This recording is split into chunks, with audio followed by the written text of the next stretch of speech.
Bienvenidos a Café Legal, un espacio donde conversamos sobre temas de actualidad en el derecho, explorando cómo estos influyen en nuestro diario vivir, así como las noticias más relevantes del país en áreas como deportes, tendencias, salud y más.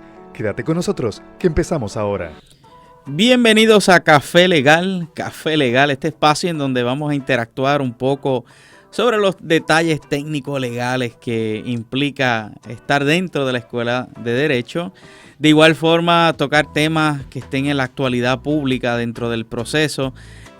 Vamos a hablar un poco de lo que está en tendencia, de las situaciones que nos aquejan, detalles que en ocasiones no entendemos detrás del proceso regular. Sin duda alguna vamos a trabajar con el licenciado Francisco Caraballo diferentes aspectos técnicos de todo lo que involucran los aspectos técnicos legales. Hoy nos encuentra con nosotros Samuel, que es parte, ¿verdad?, del equipo de nosotros, pero próximamente se estará incorporando de nuevo. Y sin duda alguna, ¿verdad?, queremos hacer este espacio único en donde ustedes y nosotros podamos tener esta interacción constante de desarrollo personal, aprender, de igual forma tener otros puntos de vista. Volvemos, parte de la conversación se torna en que a veces cuando nos damos ese café nos volvemos técnicos y legales, ¿no? Así que es parte del espacio, es parte de lo que buscamos detrás de este proceso de aprendizaje y sin duda, ¿verdad?, cuando traemos temas interesantes sobre la mesa y de situaciones que están ocurriendo en el país, pues es parte de lo que queremos entrar en la conversación. Así que formalmente bienvenido, licenciado. Saludos, Miguel, buenas tardes. Saludos a aquellos que nos escuchan. Buenas tardes. Bueno, hay un sinnúmero de cosas pasando. O sea, el país ha estado en tendencia en un sinnúmero de cosas. La iglesia ha estado en tendencia, ¿verdad?, con el fallecimiento del Papa Francisco. Lo que se convierte, ¿verdad?, en este proceso ahora, el cónclave, ¿verdad?, este espacio místico y un espacio de elección hacia el nuevo Papa que comienza ahora en mayo. Han estado ocurriendo muchas cosas. Aquí en Puerto Rico, este fin de semana fue uno lluvioso, en donde hubieron inundaciones, hubo un sinnúmero de situaciones delicadas en la montaña, en la política, sin hablar, ¿verdad?, todo lo que ha estado sucediendo desde la Secretaría de Estado hasta las situaciones en las redes sociales que están en tendencia. O sea, está pasando mucho, ¿verdad?, en Puerto Rico. Ya veníamos hablando en los capítulos pasados, ¿verdad?, un poco de lo que ha estado sucediendo, particularmente con lo que tiene que ver con esta ley que discutimos, ¿verdad?, de cuando el Papa hizo el arresto civil. Hablamos un poquito sobre eso, habíamos hablado un poquito del deporte, de lo que estaba pasando para romper con la rutina. Y hoy el tema, ¿verdad?, sigue siendo una dirección importante. Vamos a hablar un poquito sobre el proceso de admisión, si te interesa la Escuela de Derecho y las maestrías, y de igual forma, un tema que yo creo que nos afecta a todos. Hoy día hay un aumento grande en esta tendencia de abandonar a nuestros adultos mayores en los hospitales. Y es una tendencia alarmante, particularmente cuando Puerto Rico es un país, como cariñosamente decimos, y el término correcto, de viejo. O sea, nuestra generación, ¿verdad?, va creciendo, pero realmente quienes están moviendo el país actualmente es una generación de adultos que lamentablemente quizás se hubiesen querido retirar a los 60, 65 años, pero lamentablemente tienen que extender para mantener, ¿verdad?, seguir llevando a su casa lo que es la comida, ¿verdad?, poder proveer para sus hogares, y no les permite, de igual forma, ¿verdad?, aquellos adultos que lamentablemente no tienen este espacio en donde sus hijos se hagan, ¿verdad?, verdaderamente responsables de aquellos necesitados. Así que ese es el tema que vamos a estar dialogando hoy. Pero primeramente, estamos en la Escuela de Derecho y parte del proceso es que el estudiante debe cumplir con ciertos requisitos. Estos dos requisitos básicos yo siempre los respondo, ¿verdad?, como lo siguiente: tú debes tener 135 o más en el puntaje del ELSA y 3 puntos o más en el grado de bachillerato. Basado en eso, se lleva a una entrevista. ¿Ok? El candidato tiene que hacer ¿verdad?, su récord, su información, y todo eso se lleva a cabo y se presenta a un comité. Y el comité pues evalúa, ¿verdad?, estos comités evaluados por los decanos de la escuela y un sinnúmero de profesores, evalúan al candidato. ¿Qué buscamos detrás de un candidato cuando vamos a una entrevista? Sí, pues mira, Miguel, bien interesante. La realidad es que una entrevista a la Escuela de Derecho no es distinta a una entrevista regular a cualquier tipo de empleo o cualquier otro, ¿verdad? Entrevista a cualquier programa graduado ni demás. Pero yo siento que dentro del proceso nosotros somos bastante amenos y bastante laxos sobre qué preguntas se hacen, sobre qué tipo de respuesta nosotros estamos esperando, pero sobre todo nosotros esperamos personas comprometidas al estudio.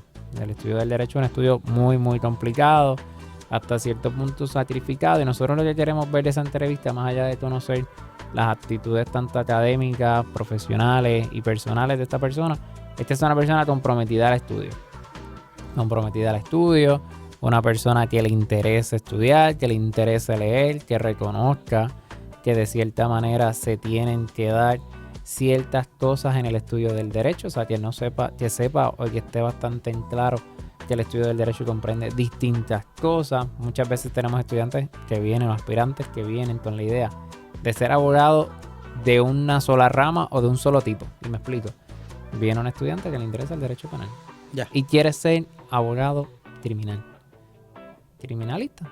Y la realidad es que la Escuela de Derecho se enfoca para dar un estudio un tanto universal del derecho, sobre todo cubrir de cierta medida las 13 ramas que son sujetas a preguntarse en la reválida.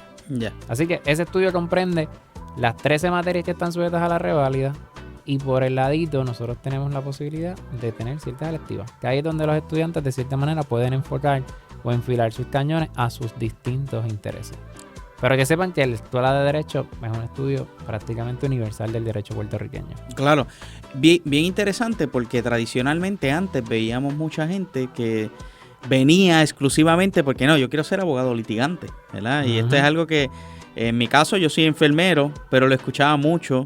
Estamos hablando 2010, 2014, sí, en donde los estudiantes que iban para la Escuela de Derecho, su visión era una de dos. Oye, yo quiero ser litigante, porque es que lo he visto en las series, lo he visto en las películas y quiero ser igual que ellos. O dos, quiero ser político, ¿verdad? Porque era una rama que ellos miraban como una impulsión, ¿verdad? Hacia allá.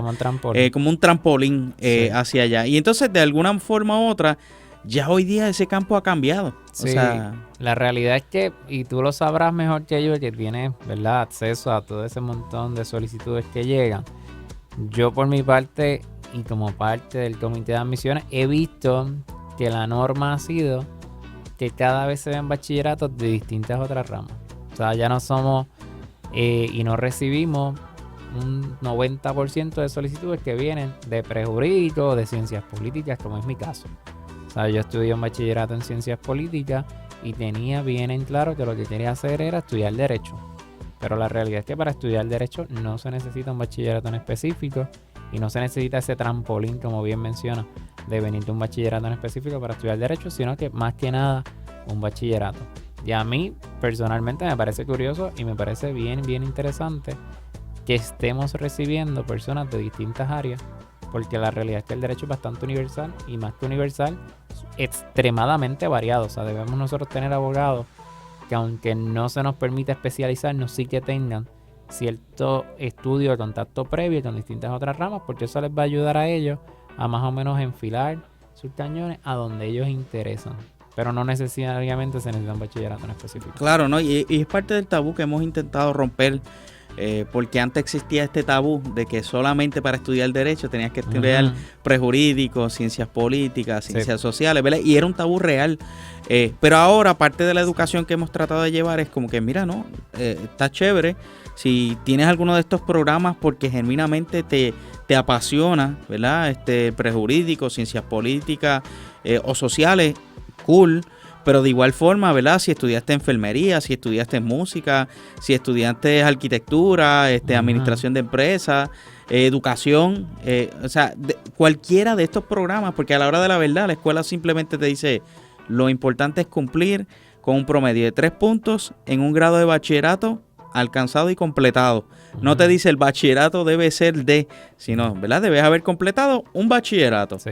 No, y eso es lo fascinante del derecho, que se presta para tener profesionales de distintas ramas. Y como te digo, para mí es lo ideal, sobre todo porque vamos a formar abogados que de cierta manera no van a ser el típico abogado. Y cuando digo el típico abogado, es el abogado que precisamente como tú mencionas, que va a estar en los tribunales litigando, que va a estar en los tribunales atendiendo casos todos los días, que va a atender casitos de divorcio, de embriaguez, lo que vemos todos los días. Tal vez este tipo de abogados que surja con un bachillerato distinto tenga una visión de mundo completamente distinto y quiera atender casos un poquito más especializados o técnicos. Claro. Y eso es sumamente interesante porque lo hemos visto a lo largo del proceso de admisiones, ¿verdad? Para aquellos que nos están escuchando por primera vez, de mi parte yo manejo todo lo que tiene que ver con el proceso de admisiones, ¿verdad? Para que el comité lo evalúe y pase por el debido proceso, ¿verdad? De entrevista. Pero una vez el estudiante está en ese proceso, nosotros guiamos como parte de la oficina de admisiones, ¿verdad? Sus pasos. Y parte de lo interesante detrás de todo esto es que cuando los evaluamos y le damos esa luz verde, mira, no, con el bachillerato en música tú lo puedes hacer, su reacción es automáticamente espontánea. Porque lo ven, por ejemplo, yo he tenido gente que estudió música y cuando entran acá vienen y me dicen, mira, Miguel, qué bueno, porque realmente yo quería de alguna manera aprender para poder aportar a la comunidad de los músicos, ¿verdad? A la comunidad musical, pero no sabía cómo y ahora al tener estas herramientas, pues yo sé que me voy preparando para este campo del entretenimiento, ¿verdad? Como le conocemos. Particularmente la escuela ha dado muchos pasos para que los estudiantes tengan más cursos interactivos relacionados a lo que tiene que ver con esa intención detrás de, ¿verdad? Tenemos profesores de todos los ámbitos, desde lo estatal a lo federal, desde lo simple a lo complejo, ¿verdad? En todas sus facetas, pero la realidad del caso es que eso es lo que nos hace como una comunidad diversa dentro de la Escuela de Derecho. Sí, ¿no? En definitiva. Y la realidad es que me alegra que con el tiempo se haya roto ese tabú, ese misticismo de solo las personas que estudian ciencias políticas o que estudian prejurídico o en algunos casos administración pública son los únicos que van a tener acceso a la Escuela de Derecho. Como bien menciona, con un bachillerato en música lo pueden hacer y lo pueden enlazar con derecho de entretenimiento, con derecho de la industria musical, y la realidad es que hay un sinfín de posibilidades, es un abanico prácticamente infinito de cómo se pueden desarrollar. Y no sé si contesté tu pregunta inicial, que era sobre qué se esperaba, pero esto es una de las cosas que se esperan, que la persona tenga un bachillerato, sea cual sea, que sea comprometido con los estudios, pero más que nada yo personalmente lo que busco y lo que prefiero que tenga un estudiante, más allá del compromiso, sea la humildad que se tiene en base al no sé. O sea, uno tiene que ser humilde y reconocer que hay ciertas cosas que uno no sabe, que uno no conoce y que uno está entrando a la escuela especialmente para que se me enseñe. Así que ese grado de humildad siempre debe estar presente. Uno no se lo sabe todo y uno todos los días aprende algo nuevo. Así que eso es bien importante, es una de las cosas que yo espero que se reconozcan. Y como parte del comité, ya a veces hay alguna pregunta y tal vez me pongo técnico, por decirlo de alguna manera, y hay una pregunta un poco más compleja. Pero ese grado de humildad debe estar allí. Si no sabe, no sabe. Y yo prefiero un no sé a que de momento se vaya por la rama y quiera abundar de un tema del cual no conoce. Y yo lo que espero es eso, un grado de humildad y decir, mira, no lo sé. No lo sé y vengo aquí a aprender. Claro. Así que para mí eso es bien importante. De igual forma, parte de los requisitos de la IBA son que las personas que se admiten a la Escuela de Derecho sean capable, o sea, capaces de pasar la revalida de Derecho. Así que uno espera también un grado de nivel de análisis crítico, que para mí en las entrevistas es sumamente importante. Ya llegamos a ese punto, o sea, ya sabemos que dentro del proceso hay un proceso de entrevista. Ya pasé mi proceso de entrevista, seleccioné entre el currículo diurno y nocturno, la carrera tiene 94 créditos, el diurno termina en 3 años, nocturno en 4, ¿verdad? Elementos esenciales, ya pasé por todo eso. Llegó el proceso de reválida. Yo estoy dentro de la Católica y parte de lo que, ¿verdad?, los estudiantes siempre me preguntan es como que, Miguel, ¿cuál es el pase de reválida de la Católica? ¿Realmente somos buenos en lo que se hace? ¿O qué es lo que hay detrás de en ese aspecto? Sí, no, en ese sentido, y agradezco la pregunta, va a sonar un poquito a publicidad, pero somos los pioneros en cuanto al programa de preparación para la reválida. O sea, nosotros antes, durante y después tenemos bien en claro que todo aspirante, tanto a la Escuela de Derecho como aspirante a ser licenciado y pasar esa reválida, es como el norte, es lo más importante que se va a tener a lo largo de esta carrera. Porque sin una licencia no vas a poder ejercer y no vas a poder llevar a cabo esos conocimientos que tú estuviste en tu escuela de Derecho preparándote.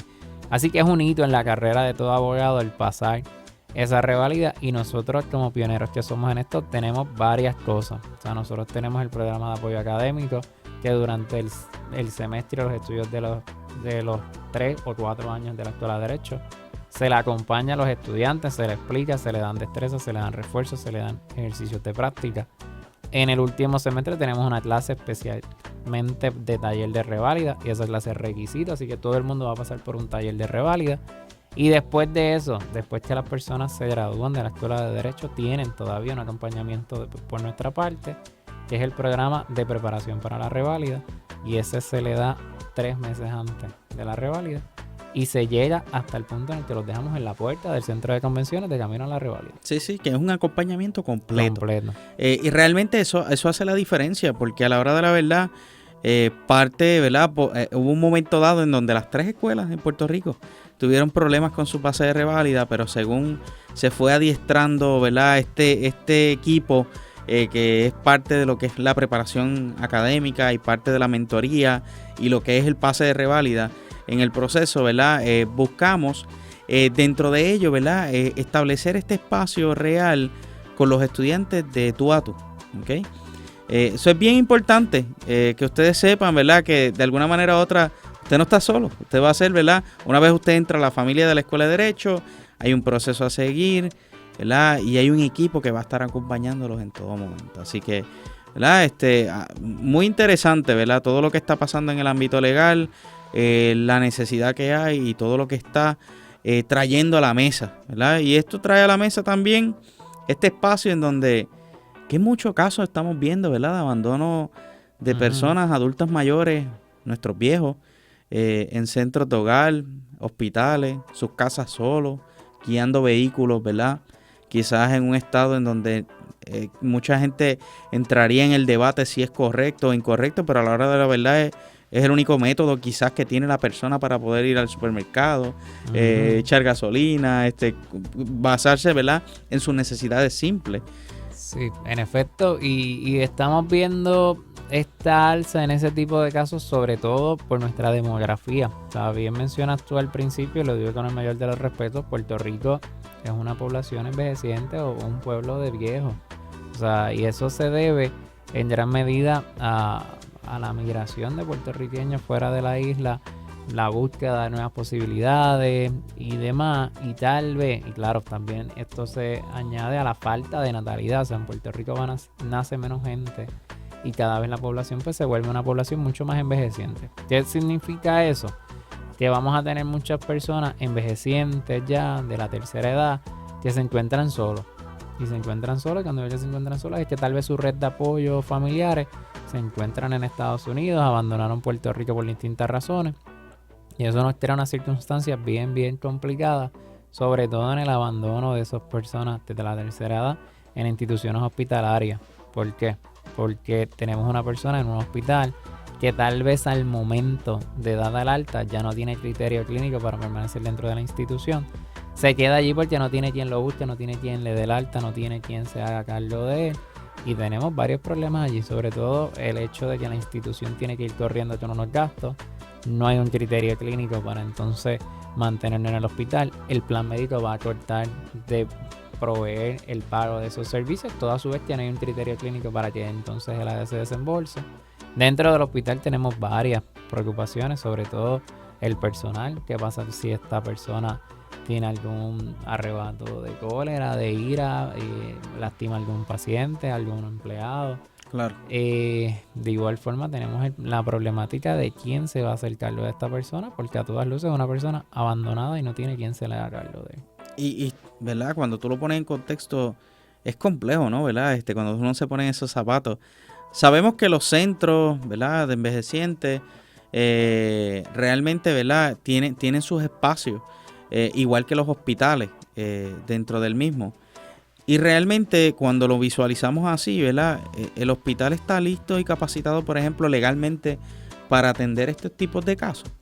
La realidad es que sí, o sea, la ley provee para que en el peor de los escenarios sea incluso el departamento de la familia quien absorba a esta persona para que no se quede sin esa red de apoyo, para que no se quede sin esos servicios esenciales y básicos, y que haya alguien que lo pueda reubicar, lo saque del hospital y de cierta medida pues se reubique en un hogar tal vez de cuidado, porque muchas veces lo que tenemos son personas que no pueden valerse por sí mismas, que no pueden llevar y administrar sus bienes, son personas que a veces tienen problemas de incapacidad mental, sufren de alguna condición degenerativa cognitiva como lo pudiera ser el Alzheimer, y entonces pues tenemos esa problemática de que no tenemos quien se haga cargo de ellos. Ya.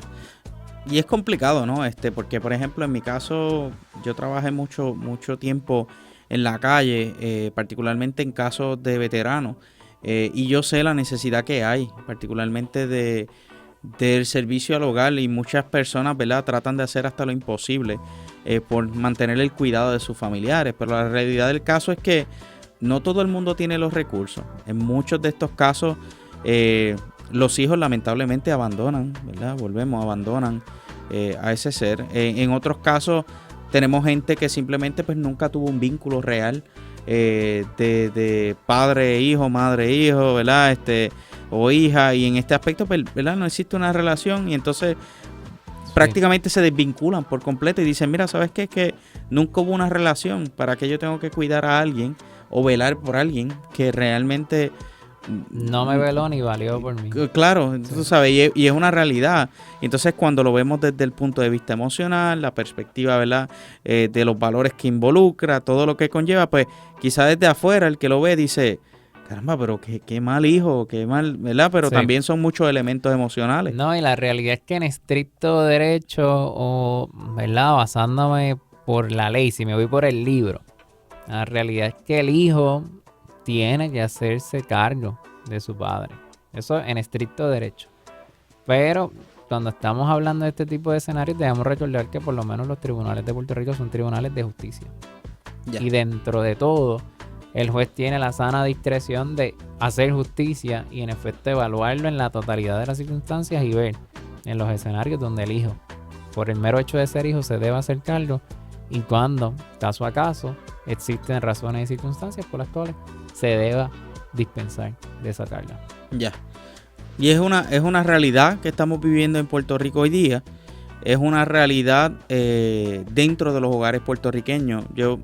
Parte de la experiencia, ¿verdad?, es que aunque vivimos en nuestras cajas de cemento, por ponerlo en un contexto real, lamentablemente, ¿verdad?, existe mucha pobreza todavía en Puerto Rico. Lo vemos, ¿verdad?, reflejado en el diario vivir. Particularmente en la área montañosa, en las zonas más lejanas, en donde todavía de alguna manera u otra, cuando tú visitas el campo o diferentes áreas, porque aunque veamos el área de la ciudad, todavía tenemos mucha área en donde tenemos muchos deambulantes, mucha persona mayor deambulando también, y de alguna manera u otra simplemente, ¿verdad?, no hay una asistencia real.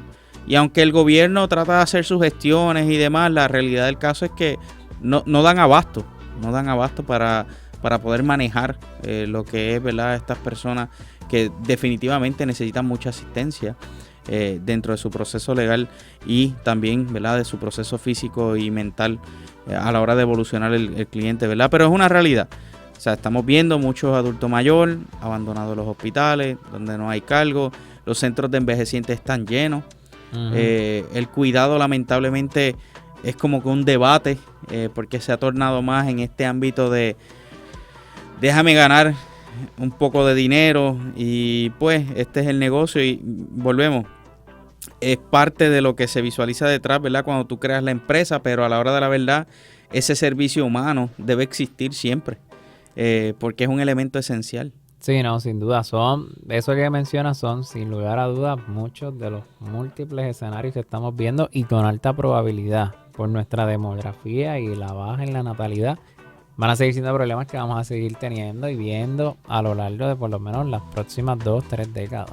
O sea, vamos a seguir viendo que cada vez van a haber más personas envejecientes, personas que van a tener enfermedades, como te digo, degenerativas, cognitivas, que no van a poder valerse por sí mismos.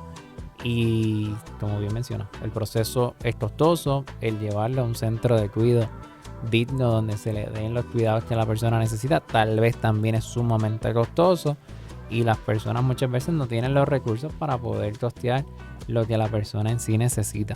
Sí, y es una realidad. Bueno, resumiendo un poco, ¿verdad? O sea, Puerto Rico, un país de adultos mayores, nuestros viejos, es el término correcto, ¿verdad? En enfermería, mucha gente dice, oye, no me insultes a nadie. No, es un término correcto y real dentro del proceso. Lo que pasa es que nosotros tratamos de ponerlo en palabras bonitas, envejecientes, aquí y allá, pero a la hora de la verdad, ¿verdad? Nuestros viejos, como cariñosamente se le dice, realmente, ¿verdad? Tienen una necesidad importante. Las condiciones actualmente en Puerto Rico con una mayor incidencia, sabemos que los problemas cardíacos, lo que es la diabetes, el Alzheimer, ¿verdad? Todos estos elementos están en tendencia. Esto sin sumarle, ¿verdad?, lo que es la salud mental que ha estado entrando en juego. Después de la pandemia tuvimos un alza, ¿verdad?, bastante claro y marcado en las situaciones reales que marcan a nuestro país. Y realmente, ¿verdad?, es una diferencia que debemos seguir trabajando y enfocándonos, ¿verdad?, dentro del proceso. Y bien importante recalcar que cada uno de nosotros tenemos la oportunidad de poner nuestro granito de arena. Si usted identifica, ¿verdad?, un adulto mayor o una persona que tenga una necesidad particularmente legal, o si tuviera alguna necesidad, ¿verdad?, física, mental o de salud, ¿verdad?, que usted entienda que haga falta intervenir con ellos, o sea, busque los recursos necesarios. Si no, déjenos saber, ¿verdad?, y buscamos los elementos esenciales para que usted pueda llegar a esa persona con los recursos idóneos. Nosotros en la universidad contamos con un sinnúmero de recursos importantes, desde lo espiritual, la salud mental, desde lo físico, lo nutricional, desde lo legal, ¿verdad? Y son elementos importantes de recalcar porque están ahí, están al alcance de la gente y realmente nosotros estamos comprometidos con ellos. Oye, Francisco, gracias por esta conversación. Definitivamente algo distinto, ¿verdad? Y es algo que debemos seguir tocando porque es un elemento importante dentro de la sociedad puertorriqueña. Sabemos que están ocurriendo muchas cosas, el diario vivir, en la política, ¿verdad? Todavía está lo que es el gabinete en nombramiento, que eso ha sido un tirijala en diferentes razones, proyectos, análisis, o sea, ha ocurrido de todo. En el deporte sabemos que este es el fin de semana de la justa, así que ¿verdad? Va a haber mucho evento interuniversitario ocurriendo. Eso es bien importante porque es donde nuestros atletas de nuestro país, ¿verdad?, pueden demostrar de qué están hechos, y nuestros pioneros están ahí también haciendo su parte. Y de igual forma, ¿verdad?, todo lo que tiene que ver con el ambiente musical, lo que está pasando en tendencia en la televisión, hay mucha cosa pasando y eso es bien importante que lo sepas. Te agradecemos, Francisco, también el tiempo, porque sabemos que nos ha brindado un espacio importante, nos ha brindado un poco de enseñanza dentro del mismo, y sabemos que a donde quiera, ¿verdad?, que vayamos a estar trabajando, seguimos impulsando que el derecho sea lo más importante detrás de ello y que podamos aprender de ello. No, sin duda, Miguel, agradecido por la invitación, por el espacio y el tiempo. La realidad es que sí, a lo que a mí me gusta es transmitir lo que sé y que las personas, dentro de lo posible, entiendan y comprendan el alcance y la magnitud de sus derechos, que es sumamente importante. Como bien menciona, muchas personas no conocen sus derechos, no conocen que los recursos están. Y está de nosotros, que tenemos las herramientas y los mecanismos y los medios, dejarle saber a la gente que sí hay esas respuestas, que sí hay esas soluciones y que hay que saber, ¿verdad?, dónde ir para que entonces se le ayude conforme a derecho. Bueno, ahí lo escucharon del licenciado Francisco Caraballo. Así que, oye, sin nada más que agregar, les agradecemos este ratito. No olviden suscribirse a nuestras redes sociales, Derecho_PUCPR.